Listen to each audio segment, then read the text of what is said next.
પાટણ જિલ્લાના રાધનપુર ખાતે હિન્દુ હિત રક્ષક સમિતિ દ્વારા રાષ્ટ્રપતિને આવેદનપત્ર મોકલવામાં આવ્યું છે। બાંગ્લાદેશમાં હિન્દુઓ ઉપર થઈ રહેલા હુમલાઓને અને અત્યાચારને લઈને રાધનપુર ખાતે રામજી મંદિરથી હિન્દુ રક્ષક સમિતિ દ્વારા બાંગ્લાદેશની અંદર હિન્દુઓ ઉપર થતા હુમલાઓ અને અત્યાચારને લઈને રાષ્ટ્રપતિને આવેદનપત્ર મોકલવામાં આવ્યું છે। એક રેલી યોજી સમિતિ દ્વારા રાધનપુર ખાતે આવેદનપત્ર આપવામાં આવ્યું ત્યારે મોટી સંખ્યામાં હિન્દુ સમાજના લોકો અને સાધુ સંતો જોડાયા હતા।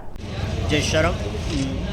આજે હિન્દુ રક્ષા સમિતિ જે વિવિધ સંગઠનોથી બની અને રાધનપુર ખાતે આજે મામલતદાર કચેરીએ આવેદનપત્ર આપ્યું છે અને એ આવેદનપત્ર બાંગ્લાદેશમાં જે હિન્દુઓ ઉપર અત્યાચાર થયો છે અને જે બાંગ્લાદેશ સરકાર નિરપેક્ષ જોઈ રહી છે એના માટે અમે એના સૂત્રોચ્ચારો પણ કર્યા અને એના વિરોધમાં અમે આજે આવેદનપત્ર આપ્યું છે। સાથે સાથે ભારતીય સરકારને પણ અમે નિવેદન કર્યું છે કે આમાં જે હિન્દુઓની સતત ચિંતા કરનાર જે સરકાર છે એ હજી પણ આમાં વધારે ચિંતા કરે અને જે બાંગ્લાદેશ સરકાર જે હિન્દુઓ ઉપર અત્યાચાર કરી રહી છે, ત્યાંના સાધુઓ ઉપર અત્યાચાર કરી રહ્યો છે, ત્યાંનો હિન્દુ જે પીડાઈ રહ્યો છે એના વિરુદ્ધમાં અમે બાંગ્લાદેશ સરકાર વિરુદ્ધમાં અમે આજે આવેદનપત્ર આપ્યું છે અને એમાં સૌ સાથે જોડે અને સંગઠનોએ। શું નામ છે તમારું?